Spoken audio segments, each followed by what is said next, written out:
I'm Lisa Jones, Program Coordinator, WV Extension Small Farm Center. I am the chair of the Small Farm Conference, and I've worked for Extension for 10 years now.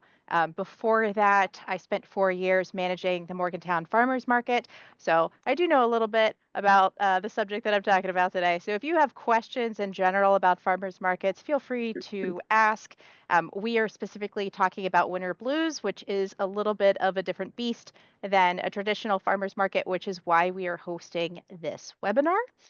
Just because we're using some of those traditional techniques, but also hopefully giving you a heads up about some of the other expectations and things you should think about and consider since this market ends up running a little more like a fair or festival. So we'll go ahead and dive right in. I'm going to give a shameless plug for our 2025 West Virginia Small Farm Conference. This will be the 21st annual event.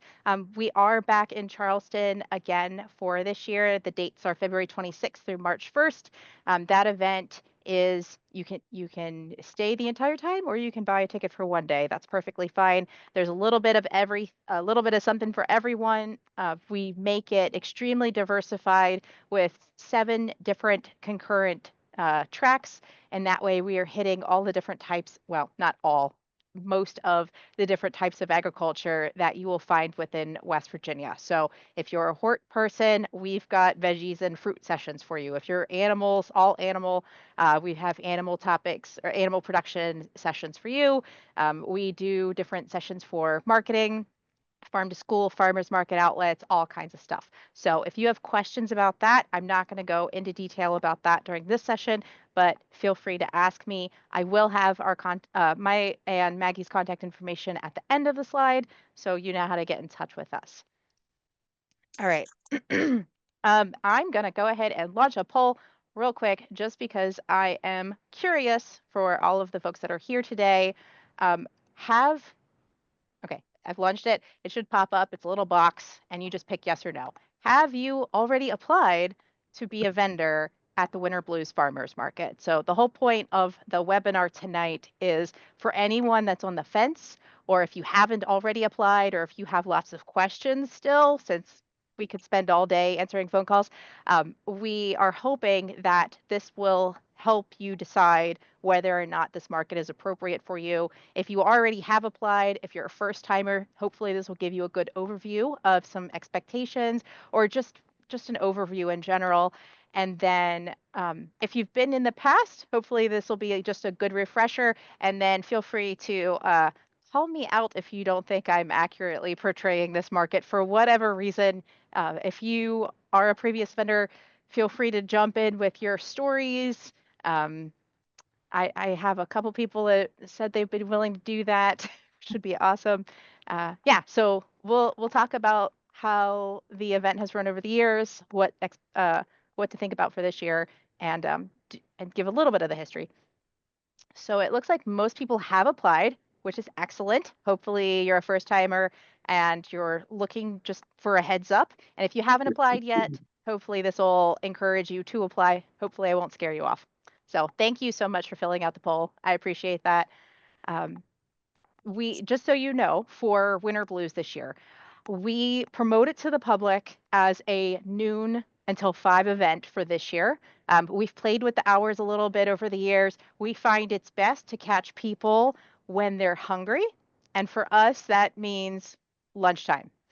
I purposely do that for a variety of reasons. We are in this particular day lets us wrap up our small farm conference.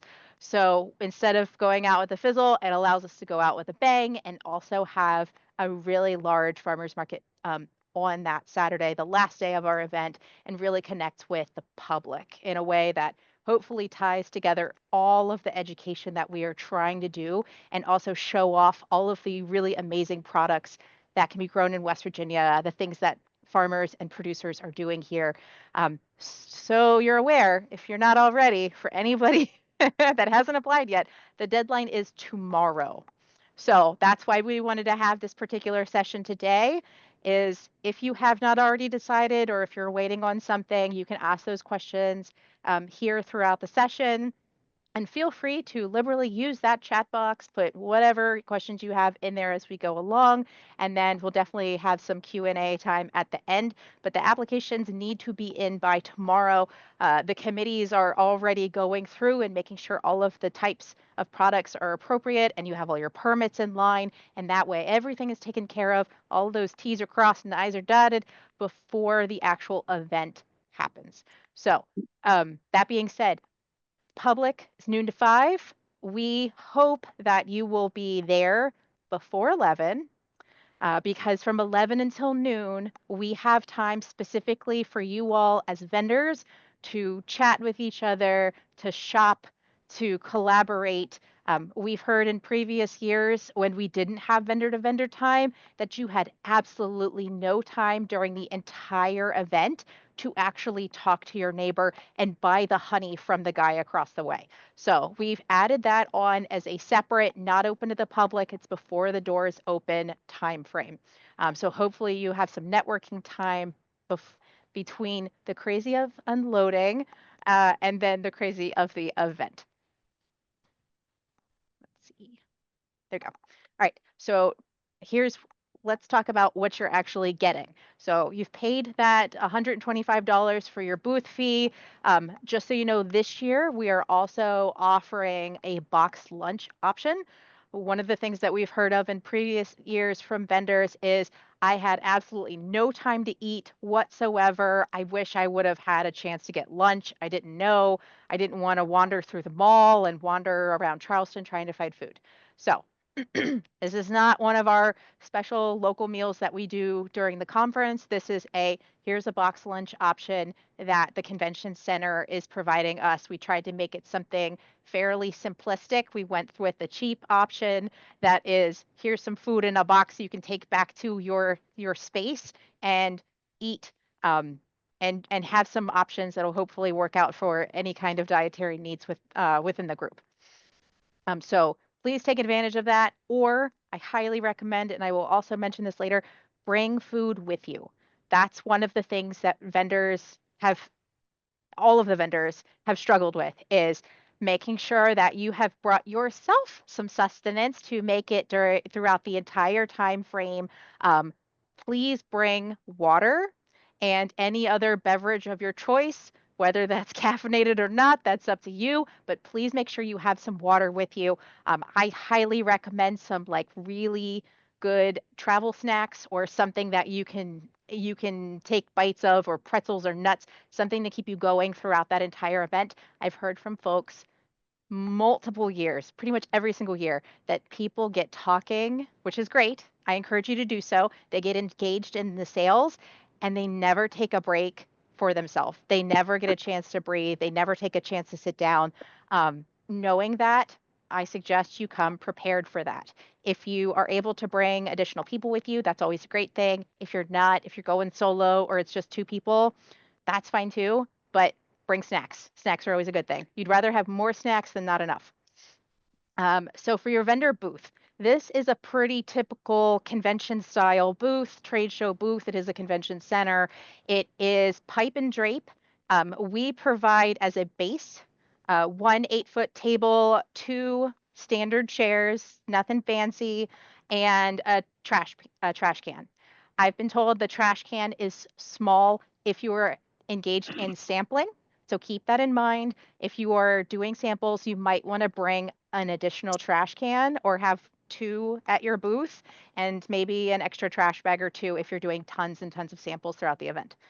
Your booth is a 10-foot wide by 10-foot deep space. So I encourage you to use that extremely wisely. We'll go over some of the ways that I tell people to take advantage of that space, but that is what you have to work with. The pipe and drape on the sides is about 3 feet tall, so you have a barrier of sorts between your neighbor. If for whatever reason you have someone that needs some additional accommodations for accessibility, if you have someone that's with you that has a wheelchair or a walker, please make sure you let us know in advance. We have to accommodate that on the front end when we are making the map. We are not able to just change up stuff day of. We need to know that in advance. So please let us know. So we do have where you can purchase an additional table from the convention center yourself. Of course, you can always also bring your own. Okay, we are not against you bringing your own tables. It is encouraged if you have the space, but we offer it because we know that space within vehicles is critical. And if you don't want to bring an additional 8 foot or 8 feet large tables, then we also have that option. They're fairly reasonable if you want to take advantage of that. Um, And the tables are unskirted. and they are unskirted, yes. If you think you're going to need a second table, let us know in advance. There is an operations staff that we work with at the convention center to make sure everything is in place before you get there. It gets a little crazy if we have to run around the day of trying to find additional tables around the facility, because when you get there, our goal is for you to unload at your space and move your vehicle as quickly as possible. We do not want to have to wait for the operations folks to show up with another 1 or 2 tables or whatever you end up needing for you to be able to unload. So time is kind of critical. We would like to figure all of that out up front. If you need additional time, that's fine, but try not to do it the day of, please. We're just trying to make everyone's lives a lot easier. We And will get to everything parking. will be set up like Friday during the day. So their day staff will be setting that up. So we'll have a spreadsheet and we'll have like each booth and how many tables you get ahead of time. So that's why we do ask for those things beforehand, just so their staff has time to accommodate us. Lisa, there's a question in the chat that says, I will have a trailer. How is parking? You might get to that. So. Yeah. So parking is one of those things we were going to cover next week, but we can touch on it a little bit. Also, Maggie, for some reason I thought you were driving. Do you want to go ahead and introduce yourself really quick? I was driving. That's why my face is so red. My workout class went over. So sorry, everybody. My name's Maggie Blankenship. I'm the Assistant Director of Business Development for our programs and events here at the Department of Agriculture. I have been working with Winter Blues and Lisa for, I think this is my 4th event. So I've been around as a vendor with a farm before that. So we're excited to have you all with us this evening and this year. And we look forward to, Lisa's going to show you some statistics, but this is like our favorite event of the year in business development, just because of the impact it has on all of you. So thank you. Thank you, Maggie. Apologize. I didn't want to have you jump in while you were in the middle of driving. Okay, so this is an overview of the booth. Yes. So whenever you pay for any space, this is all the things that come with one space. If you pay for 2 spaces, then this is all the stuff times 2 that comes with your spot. So it would be 2 tables, 4 chairs, 2 trash cans. Yes, that's correct. Um, for trailers and parking, we'll go over this more in detail next week. We are going to provide like a parking map. There's just so much stuff I wanted to go over today without getting that into that too in depth. However, I will warn you, since most of you are probably new, and please don't take this as a criticism. If you have never backed up a trailer before, please practice that before you get to the convention center. And I say this in the nicest way possible, because that space gets tight. And even people who have trailers that have just backed it into fields, it's a little different. If you're used to like backing it up to your gate, that's one thing. The the the loading dock is not like a standard. I mean, granted, they have a spot for the 18 wheelers to come in and back up, and those are CDLs, and I have different expectations. But the loading dock that we have at the convention center is, Maggie, help me out. How what do you think? It's like 50 feet long, and or maybe, no, maybe not that much. That might be a much. It might be 25 feet long, and then 10 feet up in the air. So I've heard from a couple people in the past that, you know, if you don't have to back up your trailer a lot, or don't, even your truck, you should be fine in a truck. But if you don't have to back up your trailer a lot, practice that just at least once before you get to the event. Only It's a because we stick like 2 or 3 vehicles side by side on that sucker, and it gets tight, but at the same time, we make it work. We make it work. Yeah, so like Lisa said, it's a pretty steep incline for the loading dock. And then we do have 3 wide on the loading dock. So like you don't have it probably is 50 foot wide, but like you don't have 50 foot to like get up on there. You have divided by 3. So because there is so many people coming in and out, that we try to make that as quick as we can to get in and out, and people will park in front of you and like start unloading, and we'll have we have people that work specifically on the dock to help you unload and to help you like get onto carts and stuff. But just practice. If you have a trailer, practice. And we do have a parking lot. We'll talk about this a little bit more next week, but we do have a parking lot just for our vendors. If you are bringing a truck and trailer, that's a little bit easier to get into than the parking garages. Okay. And then we toss this in here a little bit as a brag, but also as an expectation. This event for us has been an incredible partnership between Extension and our West Virginia Department of Ag. I can't say enough good things about how much effort our Department of Agriculture at the state level has put into this event, the amount of staff that they bring out. And you can see over the years, as our partnership has kind of blossomed, how much it reflects in the sales, because we've had so many more vendors show up. We've had excellent feedback. We've had some really great sales reports over the years. And this year we are tracking crowd size.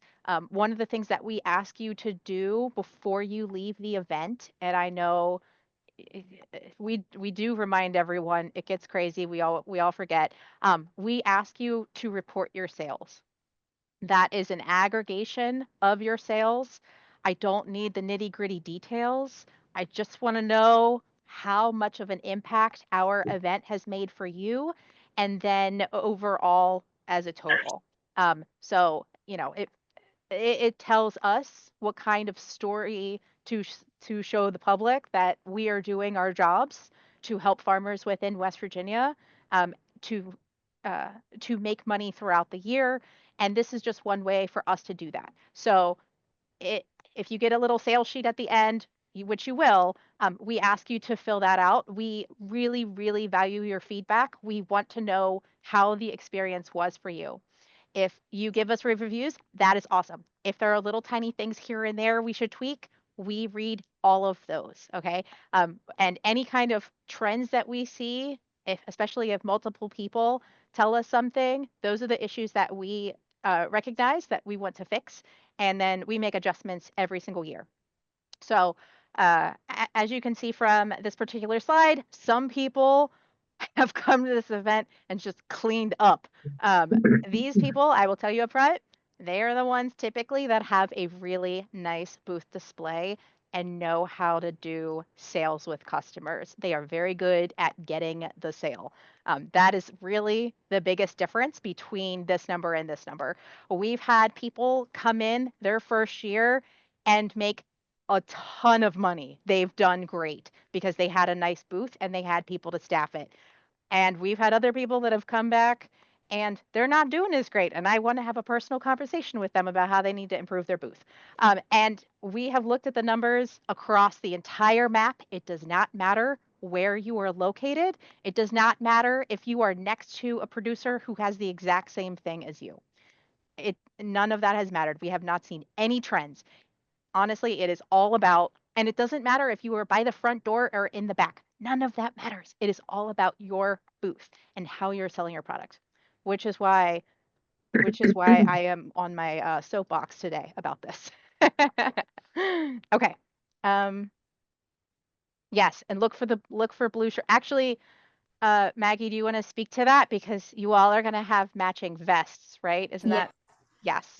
Yeah, so Ed dropped in the chat if you can't see it. He said, look for the blue shirts. The WVDA staff helps with everything from heavy lifting to backing up directions. They are invaluable. So all the WVDA staff this year will have matching vests on. They're just a gray vest with a West Virginia grown logo on them, but we'll all be in those. So you can find us easily on Saturday without just and the extension folks as well, they always wear something branded with WVU extension. So we'll all be in some type of state swag. If you need any help at all, just there'll be plenty of volunteers around. Okay. So I tossed this photo in. It's a photo from the department from last year. Yeah. So you can kind of see from the front what it looks like. The pacing of this event is different from your traditional like truck market. I think it is more. It reminds me more of like the state fair personally, with how many people end up coming in and just like the pacing. You don't see slides. Does everybody else see my slides? Yes. Okay. Yeah, I see your slides. Maybe talk. Let's see. Are you on a phone? Yeah. If If you you're on a if phone, you you have to slide swipe your back and forth. if I you might just slide have the wrong settings here. Because I if lost you the picture.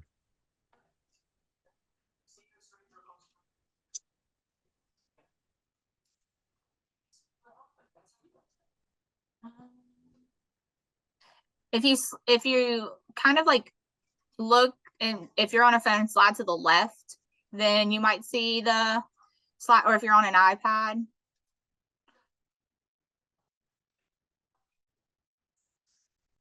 We got it.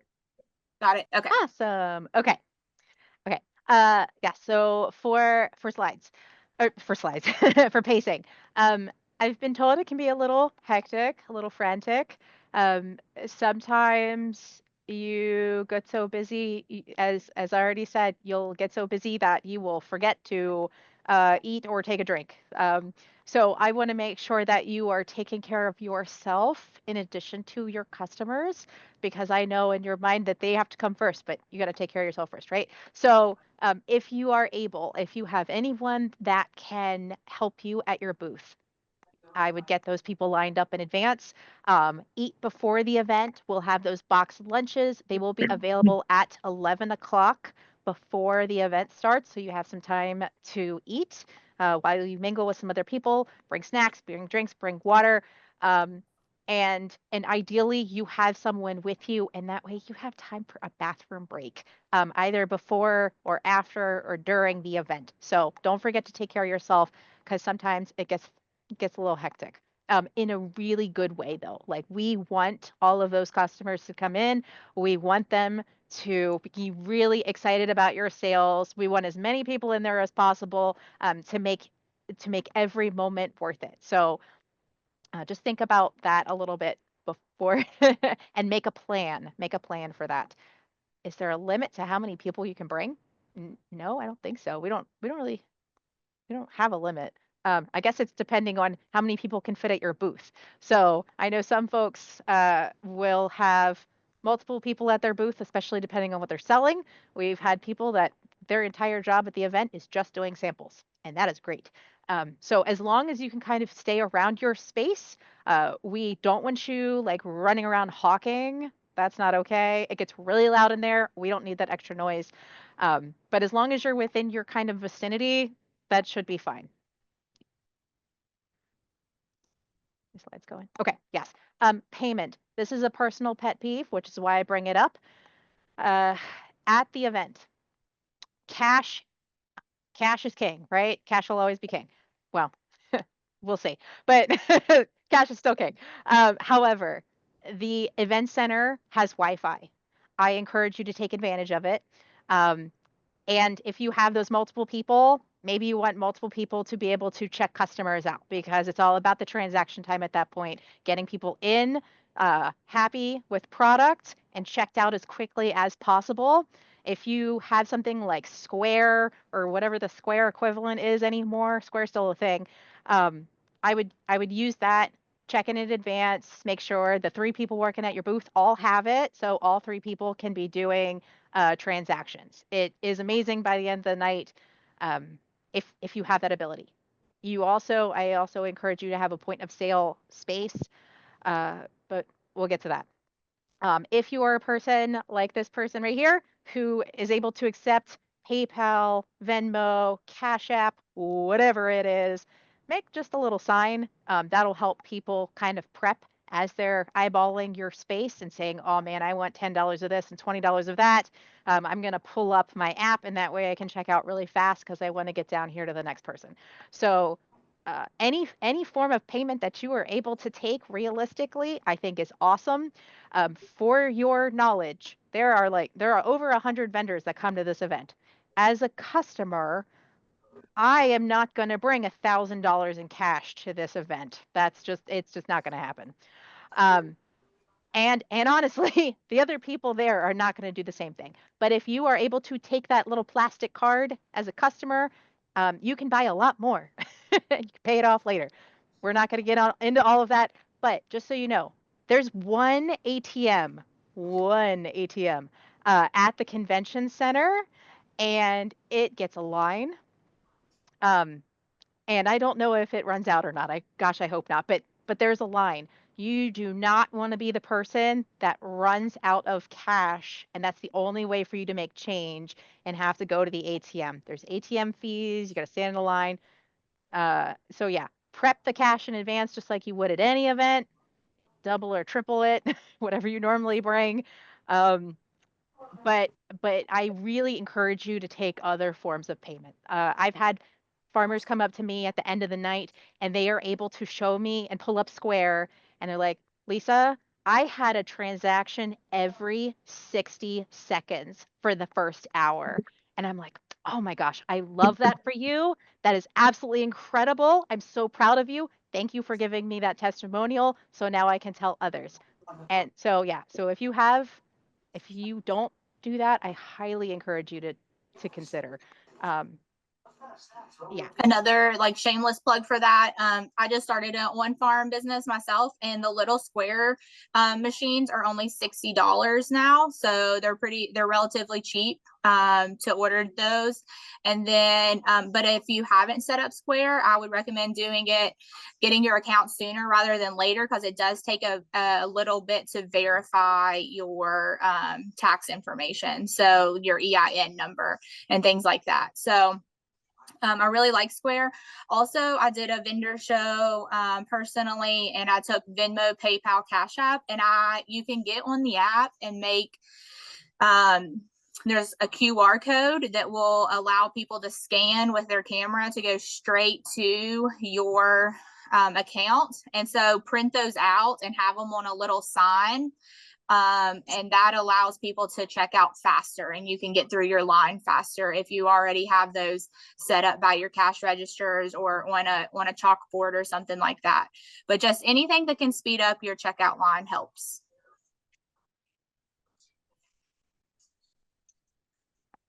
Okay. The rest of my presentation is pretty straightforward stuff.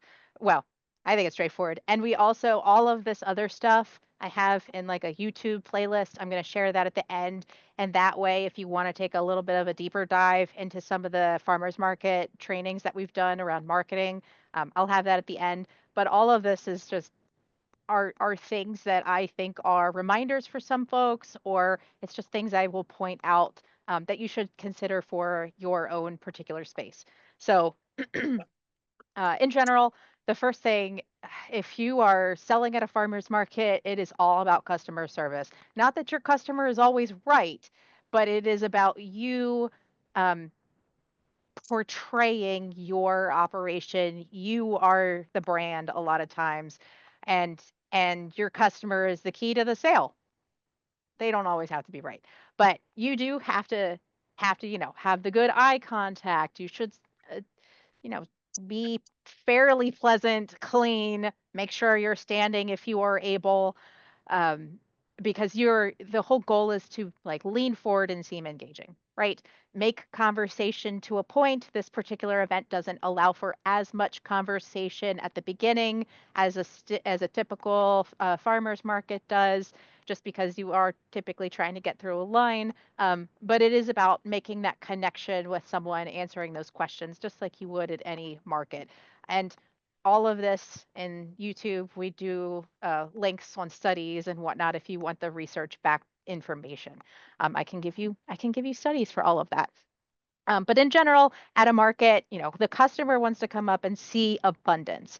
I personally, as one of the organizers, want to see abundance at your space. Your goal is not to sell out at this event. Some people have given me grief for saying that in the past, but as one of the organizers, I'm going to keep saying it. I don't want you to sell out at this event. That is not my goal. My goal is to encourage you to bring enough that you have product up until 5 o'clock. Because if you have to take 2 things home, man, you used every moment of that to the best of your ability. And I truly believe that. And one of the things that Eli Cook, who's been farming for quite a long time, does a really great job of it. At least one of these pictures belongs to him. He says, pile them high and let them fly. He has a rule, which I agree with, that you make your booth look abundant and you have people in place to help you restock throughout that whole thing, and you make it look nice and you don't run out. And he sells in the DC markets. So if that tells you anything, he knows what he's doing. And visually, it's just really nice to have all of those colors, and people don't want to buy typically the last thing. So keep that in mind.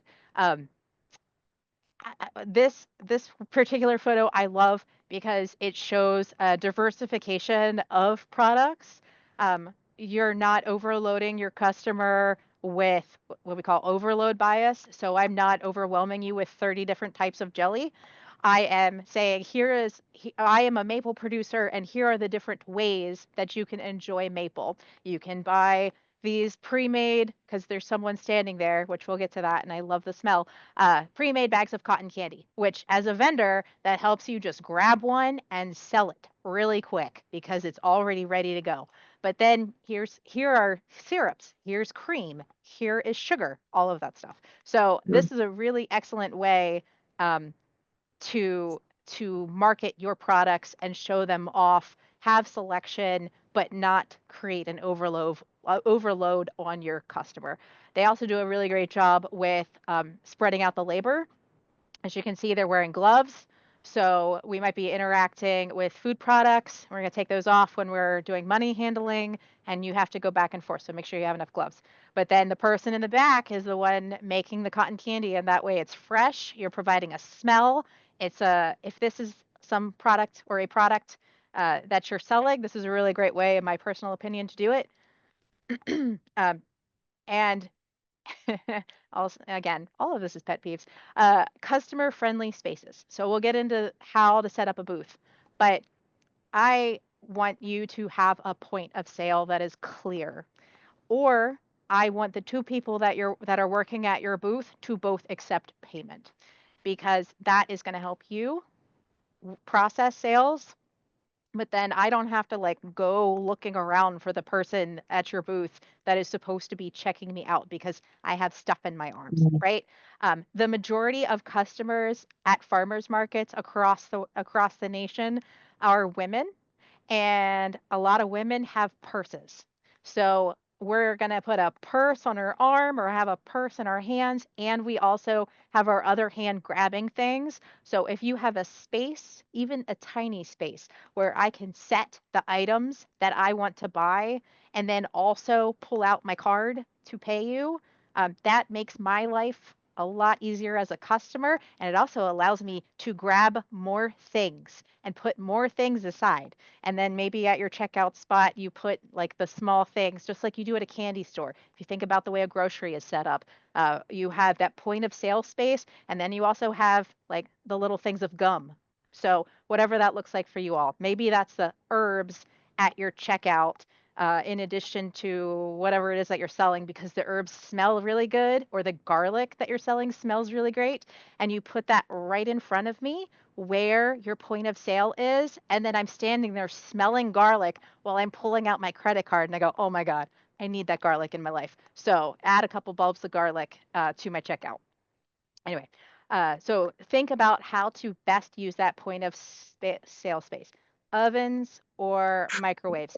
You are allowed to use like cooktops, no gas, like no flames, please, at the event. We are not allowed to do those. I think we've had people bring like toaster ovens and that kind of thing.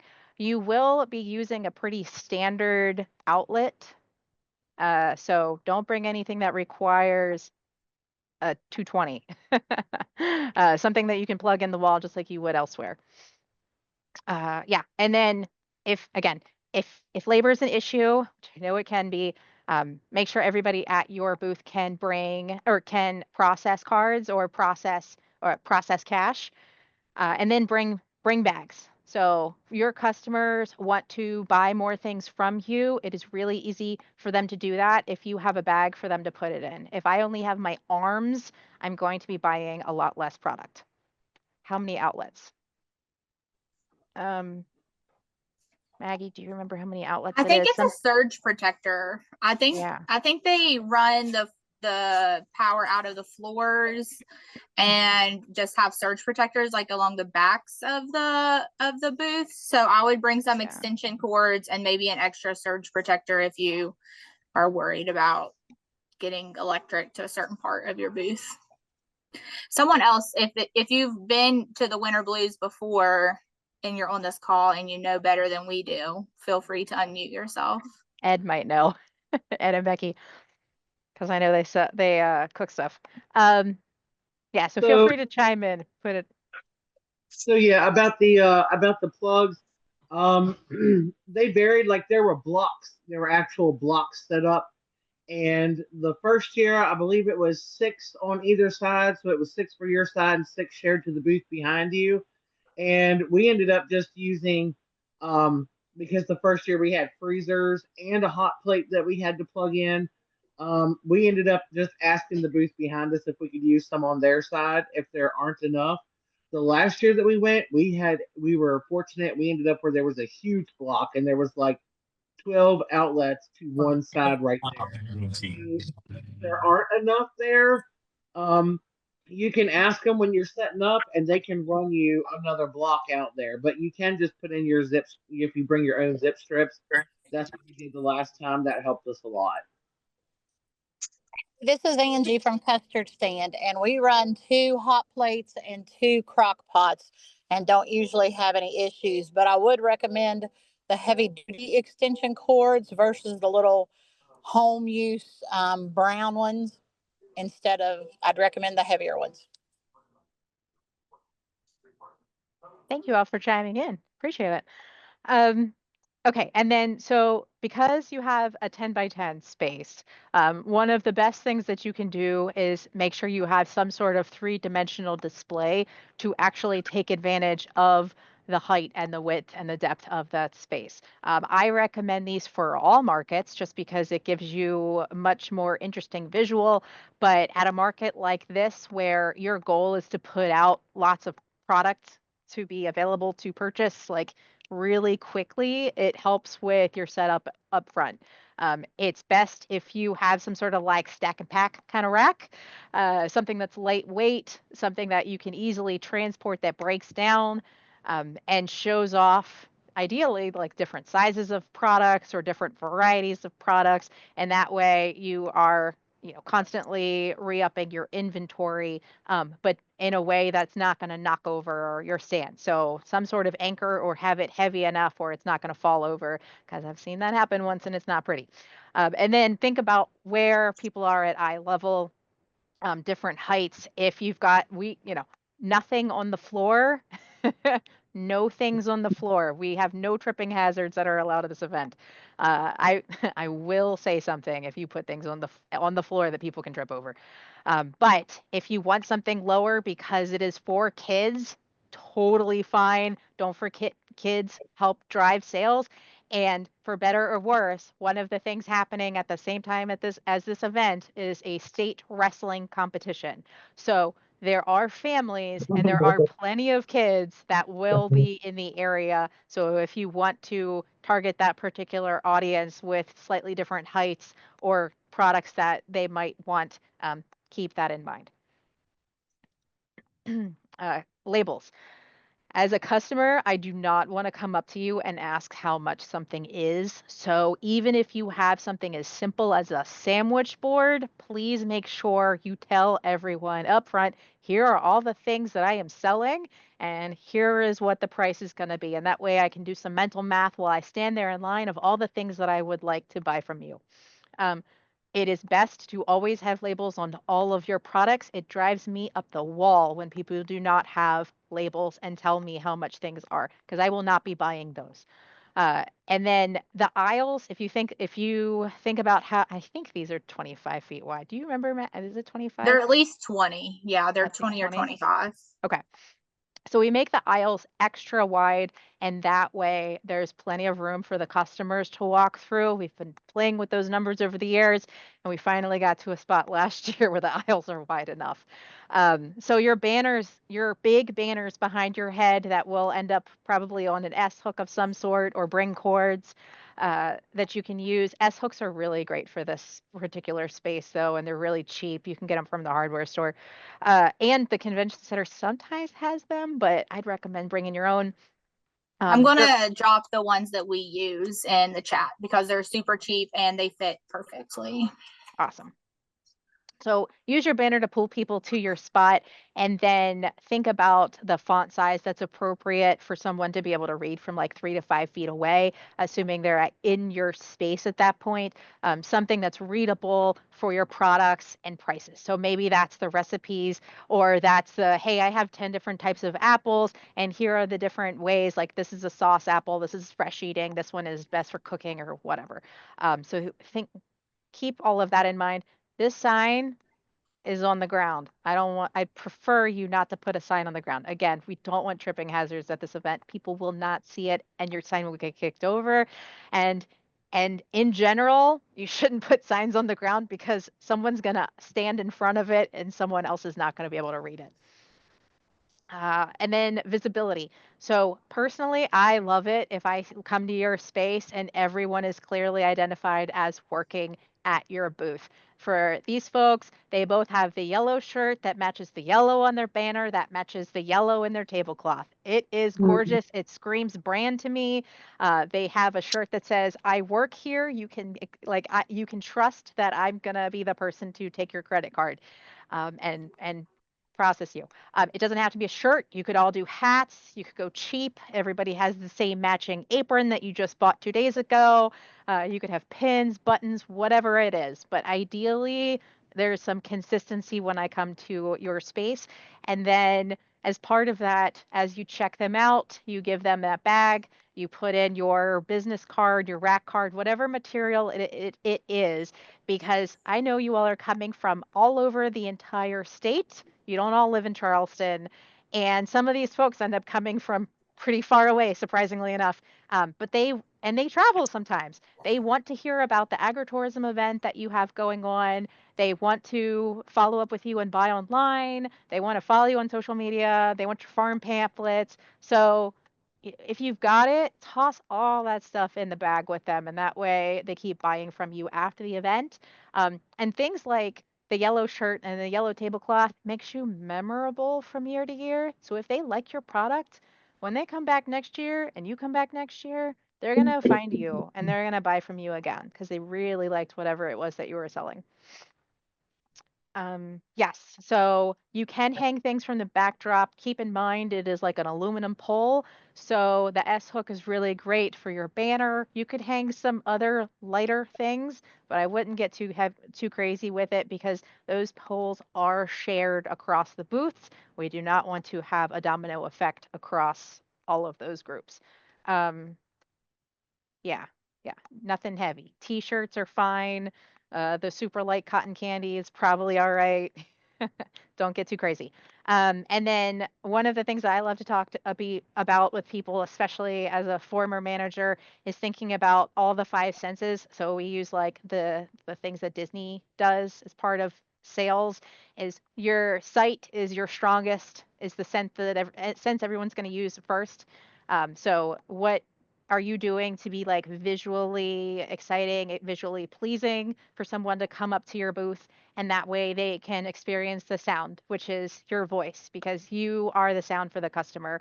Do you have something at your booth that people are touching? Is it they're picking up little tiny berry baskets and that's how they're going to purchase things from you, just like a typical market? Are you doing taste testing? Just like right here. So again, extra trash bags if you need to, plenty of disposable gloves. And then for smells, man, this market is an amazing place to test out scents. Whether that is this, whether you are a soap vendor, like I can smell this picture because I've been to her booth so many times, or remember, it's a lunchtime market. People are coming typically hungry. They're not eating beforehand. They are going to walk in and they're going to smell the cotton candy. They're going to smell the sausage that you're cooking. They're going to smell the popcorn in the background, the bread that you made that day, the cut flowers that you were growing in your greenhouse. Like all of these things are an amazing experience, and not all of your neighbors have all of that. So if you've got a product that has an amazing smell, take advantage of it, because um, that is something that we capture within our memories.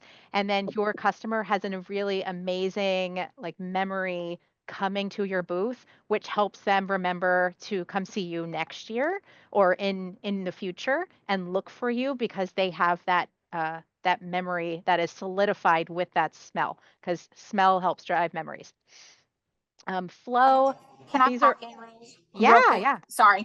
I will say our regulatory division will also be there. So for sampling, make sure that you are following all of the sampling guidelines for your food handlers cards and things like that.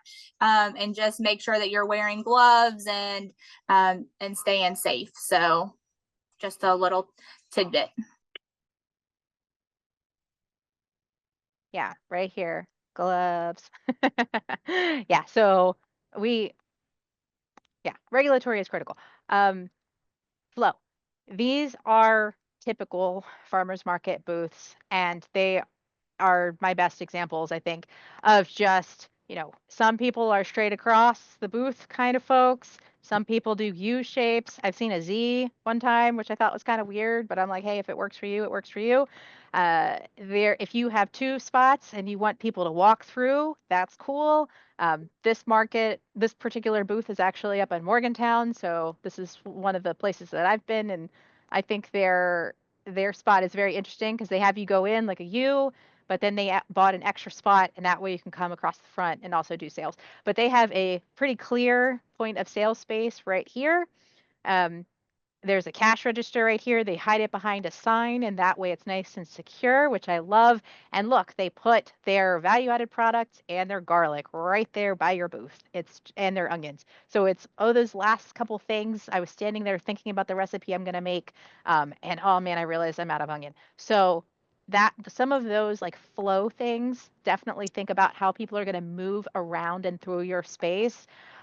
Unless you have a ton of product that you are bringing, I am not a big fan of the straight table right across the front. If if you have a 10 by 10, I want you to take advantage of it as much as possible. You want to stand behind your table, of course, but I am a big fan of inviting people into your space.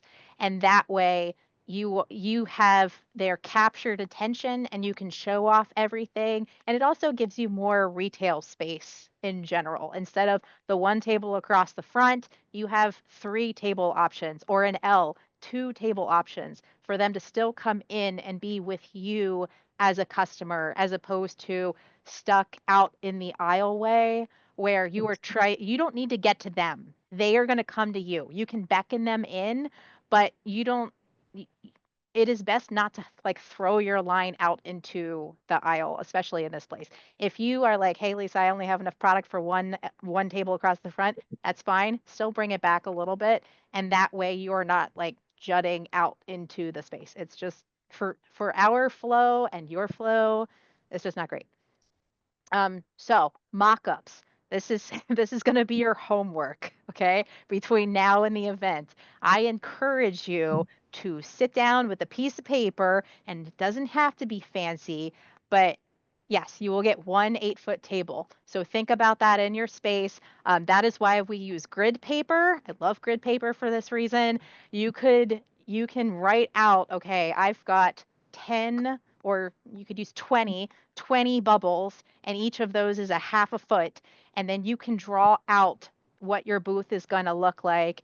And you're gonna be like, all right, well, Lisa told me I need to work on my flow and my point of sales. So I want you to say, when a person comes into your booth space, what are you putting where? Where is your point of sale? What is your display going to look like? Here is, and I didn't draw this. This is much nicer than what I would have done. Where is your banner going to be? And think about some of that stuff. And that way you have prepped your baskets for the event before you get there. This type of event is never a good time to be testing out whether baskets fit certain size products. Okay. I think that's most of my rant. And then as part of the networking session and just in general to help drive each other's sales, I encourage you to collaborate with each other. Becky told me that, hey, I sell meat and my neighbor sold seasoning. And I thought that was absolutely fantastic. It's like a recipe made in heaven, right? So this particular booth I loved because I'm like, hey, I recognize this artist as someone that doesn't live near this particular vendor. I thought that was great. They've got a little bit of like, hey, we sell honey, but we also sell a cup that you might put that honey in, or maybe that's candles. I can't remember. But you don't have to have the people stuff at your booth. You can just say, hey, like the coffee vendor, I'm selling coffee. That person right across the way has the honey that I put in my coffee. Like promote each other. The whole event, you're not there to compete with one another. You are there to collaborate and to engage in sales. So please do not think of this event as I'm competing because the two people in the same aisleway both sell honey. I promise you, there are plenty of people that walk through this event. Competition should not be your concern at this event. Your concern should be, how do we work together? And then how do I show off myself the best to encourage more people to also buy from me? So all of it, spirit of collaboration. I'm going to go ahead and put my playlist stuff in the chat. This is if you want really a deep dive, we have 6 of these sessions that really go in depth into all of the things that I've been talking about and way more, especially if you need like some business planning. So that's everything that I have. Now's Q&A time. And actually, Maggie, if you have anything else that you want me to point out, this was my educational rant. And all the things as a customer and a former manager that I want to see from folks. And if you ever want me to help you with your booth layout, please just ask. I am happy to do so. It is something I love to do. So I'll stop talking. Yeah, no, I think that was great, Lisa. I appreciate it. I took Lisa's advice to heart, and I did my first vendor show this past Christmas season and literally laid it out in my basement. So I had I measured out 8 by 8, which is what our booth was. Your alls are 10 by 10, but a canopy, if we get a break in the weather and you have a pop-up canopy, that's about the same size as what you're going to be given. So you could play around with your tables, play around with what products going to go where. And it really gave me, I was the first one set up at my vendor show because I knew exactly where everything was going to go before I even got there. So I think just working through some of those small details and really thinking about how you're going to lay things out gives you a little boost and you'll have more time to eat your lunch because you're going to be looking for minutes to do that, I promise.